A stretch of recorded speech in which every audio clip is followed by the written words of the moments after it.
पहले मैं बता दूं लोगों को जो नहीं जानते इंडिया हाउस है क्या।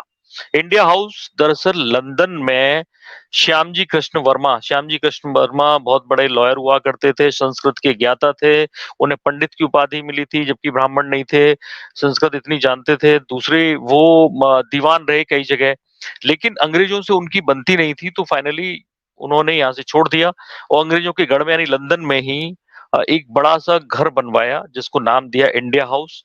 और कोशिश क्या थी, क्योंकि उनकी कोशिश थी कि जो भारत से बच्चे आए उनको भारत की स्वतंत्रता के लिए तैयार किया जाए, उनको स्कॉलरशिप देकर बुलाया जाए। तो जो तिलक थे, लोकमान्य तिलक, उनकी सिफारिश पर उन्होंने वीर सावरकर को 1906 में वहां पे रखा।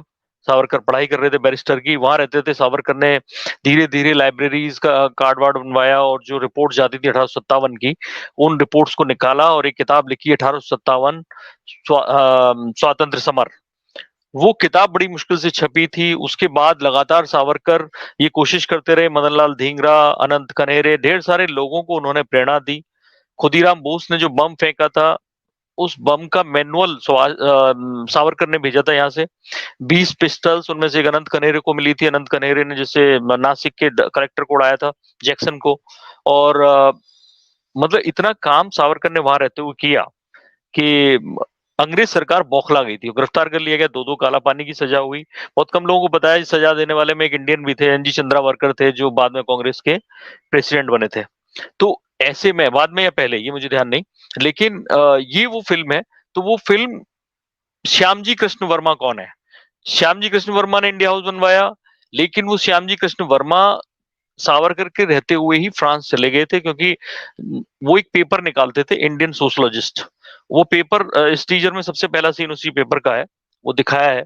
और उसमें क्या होता है कि वो अंग्रेजों के निशाने पे आ जाते हैं तो फ्रांस चले जाते हैं। धीरे धीरे वो स्विट्जरलैंड में जाके सेट हो जाते हैं। और स्विट्जरलैंड में इवन जब सावरकर जेल में चले गए, यानी उनको वहां जो इंडिया हाउस तो सील कर दिया गया, मदनलाल धींगरा को फांसी दे दी गई, अनंत कनेरे को फांसी दे दी गई, और सावरकर के साथियों को, सावरकर को पकड़ लिया गया। वहां से उन्होंने कोशिश की फ्रांस में भाग जाने की, लेकिन नहीं हो पाया। फाइनली उन्हें काला पानी में रख दिया गया। लेकिन 1930 में श्यामजी कृष्ण वर्मा की मौत हो जाती है और वो होती है स्विट्जरलैंड में, जिनेवा में।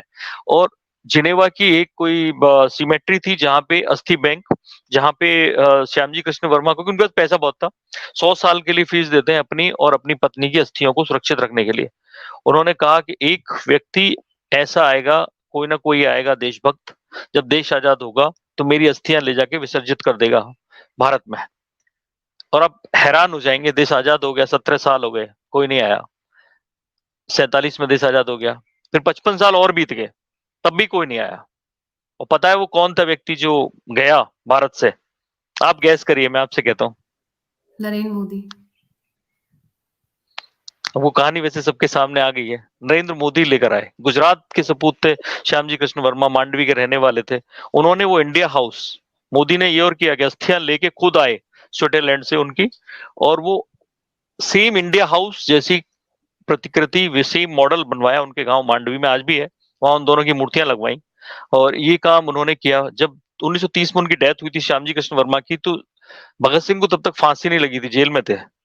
भगत सिंह को उन्होंने भगत सिंह ने और उनके साथियों ने शोक सभा रखी थी। तो सोचिए कैसे कनेक्शन है। वो संरक्षक थे श्यामजी कृष्ण वर्मा सावरकर के, उनके लिए शोक सभा रखी भगत सिंह ने और उनकी अस्थियां लेकर आए नरेंद्र मोदी।